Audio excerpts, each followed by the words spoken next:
গাজার যুদ্ধ পরবর্তী ভবিষ্যৎ নিয়ে দুই ঘনিষ্ঠ মিত্র যুক্তরাষ্ট্র এবং ইসরায়েলের মধ্যে বেশ বড় একটা মতবিরোধ দেখা দিয়েছে। আজকের এই বিশ্লেষণে আমরা এই জটিল কূটনীতিক পরিস্থিতির গভীরে যাব আর দেখব এই মতানৈক্য কিভাবে ওই অঞ্চলের ভবিষ্যৎকে প্রভাবিত করতে পারে।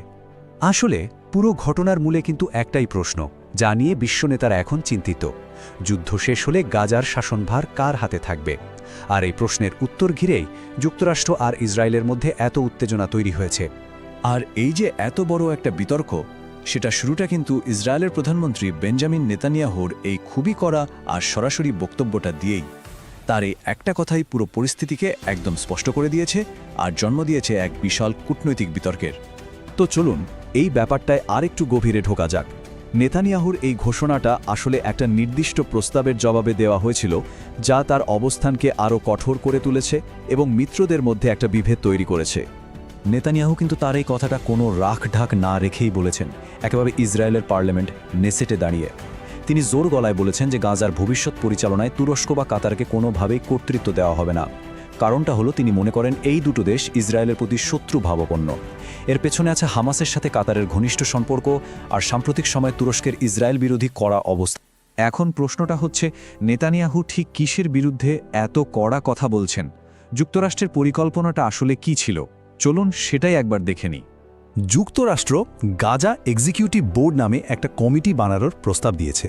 সোজা কথায় এই বোর্ডের মূল কাজ হবে যুদ্ধ শেষ হলে গাজার শাসন ব্যবস্থা দেখাশোনা করা এবং সেখানে আবার একটা স্থিতিশীল অবস্থা ফিরিয়ে আনা। তো যুক্তরাষ্ট্রের এই প্ল্যানের মূল ব্যাপারটা কি? তারা চাইছে এই বোর্ডে তুর্কি আর কাতারের মতো দেশগুলোর সিনিয়র কর্মকর্তারাও থাকুক। আর ঠিক এই জায়গাতেই ইসরায়েলি প্রধানমন্ত্রীর ঘোর আপত্তি। আর এর ফলেই কিন্তু যুক্তরাষ্ট্র আর ইসরায়েলের মতো এত ঘনিষ্ঠ দুটো দেশের মধ্যে একটা পরিষ্কার বিভেদ তৈরি হয়েছে। বলা যায় তাদের পুরনো সম্পর্কে এটা একটা নতুন চাপ তৈরি করছে। এই স্লাইডটা দেখলে ব্যাপারটা একদম পরিষ্কার হয়ে যাবে। দেখুন, একদিকে আমেরিকা চাইছে তুরস্ক আর কাতারকে নিয়ে একটা বহুজাতিক ব্যবস্থা করতে, আর অন্যদিকে ইসরায়েল সাফ জানিয়ে দিয়েছে এই দেশগুলোর কোনো রকম ভূমিকায় তারা মানবে না, সে সামরিক হোক বা রাজনৈতিক। মজার ব্যাপার হলো নেতানিয়াহু নিজেও কিন্তু এই মতবিরোধের কথা স্বীকার করছেন। তবে তিনি এটাও বুঝিয়ে দিয়েছেন যে যখন ইসরায়েলের মূল স্বার্থের প্রশ্ন আসবে তখন তিনি নিজের অবস্থানে একদম অটল থাকবেন। যদিও আলোচনার একটা রাস্তাও তিনি খোলা রেখেছেন। ব্যাপারটা শুধু আন্তর্জাতিক চাপেই থেমে নেই। প্রধানমন্ত্রী নেতানিয়াহু কিন্তু দেশের ভেতরেও অসম্ভব রাজনৈতিক চাপের মুখে আছেন। তার নেতৃত্ব আর সিদ্ধান্ত নিয়ে বিরোধী দলগুলো বেশ সোচ্চার। যেমন ধরুন বিরোধী দলীয় নেতা ইয়ার লাপিদের কথা। তিনি তো সরাসরি নেতানিয়াহুকে দোষ দিচ্ছেন গাজা যুদ্ধের ব্যর্থতার জন্য। তার ভাষ্যমতে নেতানিয়াহু নাকি তার জোটের কট্টরপন্থীদের কাছে মাথা নত করেছেন আর দেশের সেনাবাহিনীকে দুর্বল করে ফেলেছেন। আরেক বিরোধী নেতা আবিগদর লাইবারম্যান, তিনি তো আরও এক কদম এগিয়ে গেছেন। তিনি নেতানিয়াহুর আদর্শ নিয়েই প্রশ্ন তুলে বসেছেন। মানে তার কথা হলো, নেতানিয়াহু কি জায়নিস্ট, মানে ইহুদি রাষ্ট্র গড়ার যে মূল আদর্শ সেটা থেকে সরে গেছেন? বুঝতেই পারছেন দেশের ভেতরে চাপটা ঠিক কোন পর্যায়ে। তো এত সব আন্তর্জাতিক আর অভ্যন্তরীণ চাপ আর বিতর্কের মধ্যে নেতানিয়াহু নিজে কি ভাবছেন? গাজার ভবিষ্যৎ নিয়ে তার নিজেরও কিন্তু একটা পরিকল্পনা আছে। চলুন দেখা যাক তার মূল লক্ষ্যগুলো কি। তিনি মূলত দুটো প্রধান লক্ষ্যের কথা বলেছেন, যেগুলোকে তিনি বলছেন দ্বিতীয় ধাপ।